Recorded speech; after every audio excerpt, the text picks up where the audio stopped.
Hey, I'm reviewing comic books. Let's start. First off is the first issue of Batman the Dark Knight. And it's all written and drawn by David Finch.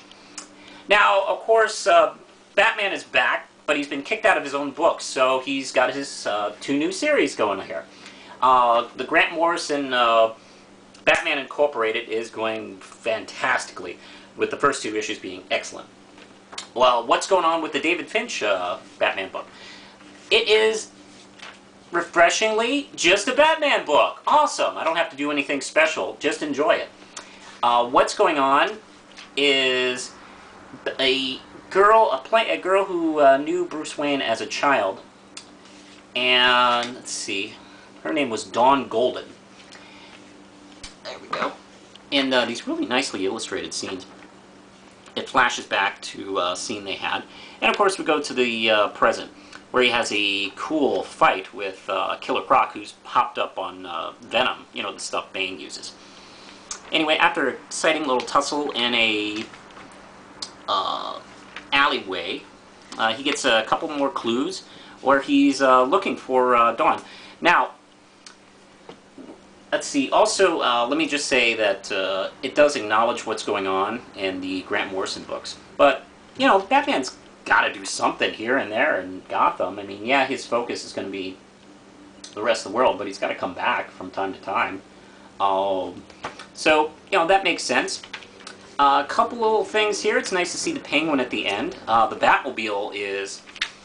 Let's see, do I have a good shot of the Batmobile? Because it reminds me of a couple of things. Here it is. It reminds me of the Tim Burton and Chris Nolan Batmobiles combined, if that makes any sense. I love the artwork here David Finch puts together. A really nice, flashy, kind of exciting, almost image kind of style. I always do enjoy his work. Very good, detailed, but still classic comic. I did have one minor nitpick, and this is kind of minor, to be honest. It really didn't destroy my enjoyment of the issue. Is that, did everyone Bruce Wayne played with as a child grow up to be fucked up? I mean, what is going on? I think this little plot idea has been gone to the well a little bit too many times. In the movies, we got, you know, his friendship with Rachel Dawes. Here we got Dawn Golden. There was another girl that he hung out with. I can't remember her name, but she eventually was the daughter of a mob boss during, I think it's the Greg Rucka run. There's Tommy Elliott, who became Hush, and I sometimes refer to him as Douche. Let's see, what else? Zatanna was a, like, childhood playmate, and, you know, she's, like, fighting crime, too. And in Batman Odyssey, we may find out that maybe he knew Talia, too. I mean, what the hell? I mean, what kind of fucking play school was that?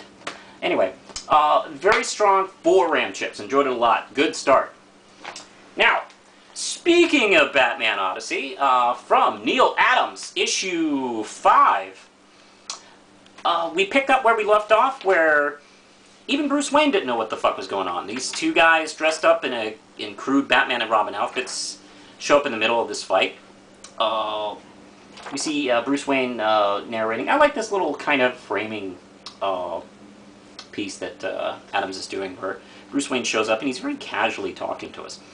And one of the things I love about his art style is, yeah, the DC universe is a fantastic universe filled with, you know, Amazons and superpowered people and Green Lanterns and talking monkeys and spaceships and all kinds of crazy crap. But he knows how to just make something really awe-inspiring, just with something that's actually in our own world. Like this shot of this whale, I think, is really beautiful. And, you know, he does that from time to time. Oh, let's see. Bruce Wayne's starting to get the feeling like something strange going on. We got Ubu turns back into a human after realizing that he had become a man-bat creature. There's still more talk going on between him and Talia, trying to figure out how do they exactly know each other as kids? This is kind of a surprise to him. The mystery seems to be moving on, and we also have Deadman hanging around. You know, I'll be honest, I'm never the biggest Deadman fan. I always think, I don't know, there's something about that character that just never really appealed to me. maybe it's because he seems so much like a 70s TV character. I don't know. He just jumps in randomly and screws everything up for everybody. What's odd is this story is kind of moving on, and it comes to a screeching halt when the Joker shows up. Like, the Joker? I mean, doesn't he usually, like, pick stories up? After he shows up, I don't know, I felt kind of confused and not really that into the issue after that. I'm going to give this one 3 Ram chips. There's some strong stuff going on. I am loving the kooky, crazy dialogue and the characterization here. I know a lot of people aren't digging it, but I don't care. It's fun. It's almost like watching the Adam West Batman. Yeah, it's not the Batman that, I prefer most, but it's fun to watch. Now, we're going on to DC Vertigo's iZombie with issue 9. And, of course, we got the team of Chris Robinson and Michael Allred, as usual. And it starts out with the dorky guys doing a little role-playing. Not that kind of role-playing, the geeky one that doesn't give you orgasms. But meanwhile, Gwen is on a date with her vampire-hunting boyfriend. Well, not boyfriend yet, but it's looking kind of good. She doesn't know he's a monster hunter, and he doesn't know that she's technically a monster. But I think the joke will be on them.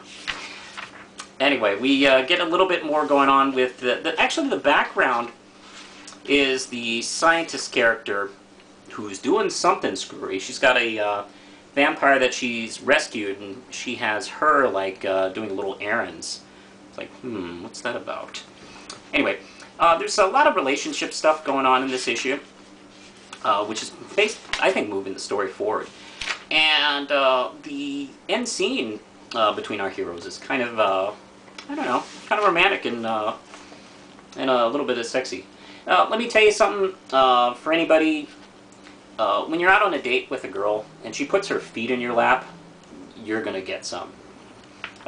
Women don't usually put their feet in people's laps that they're not interested in. That's girl law. I looked it up. It's 5 Ram chips. Definitely check it out. Now, I'm going to review 2 issues since I bought them at the same time. Issues 11 and 12 of The Green Hornet.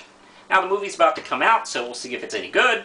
I've been hearing some good, surprisingly positive reviews for it, so I'm getting kind of excited. Okay, maybe it'll be fun. But the next time I have another issue, I will know whether or not it'll be a good film. But up until now, it's been up to Phil Hester and Jonathan Lau. They take over after Kevin Smith has departed from the book, obviously to conquer big mountains of weed. Now, okay, this is issue 11. This story is called Idols, and it's an interesting take on the whole religious connection to mafia, where it seems like the crime boss here is a creepy kind of Catholic cult with a lot of their henchmen not afraid to die. Not seriously not afraid to die. Like, they'll jump off fucking buildings while praying. I don't want to mess with people like that. That's... When I see people praying while jumping off buildings, I want to get out the fuck out of their way. Anyway, meanwhile, elderly Kato is going off to Japan with the guy who looks like Jason Mewes. Now, they're on some kind of mission, which we don't know quite a bit about just yet. So, I believe that's a building subplot for the next story arc. Also, in issue 12, let's see, the Green Hornet is kind of kidnapped, rescued, arrested by a cop who wants to make a deal. Hey, I'll let you continue on doing what you're doing, I'll cover up for you, but, I can, maybe collect whatever loose cash is laying around. And also be closer to the actual boss of this crazy cult. And, oh, by the way, the art in these issues are beautiful. The team of Phil Hester and Jonathan Howard, it's just excellent. I think they're picking up very well from after the Kevin Smith run. So I highly recommend both of these issues. I give it easy 5 Ram chips. I'm loving them both. Anyway, I think that's about it, so push the button, Lindsay.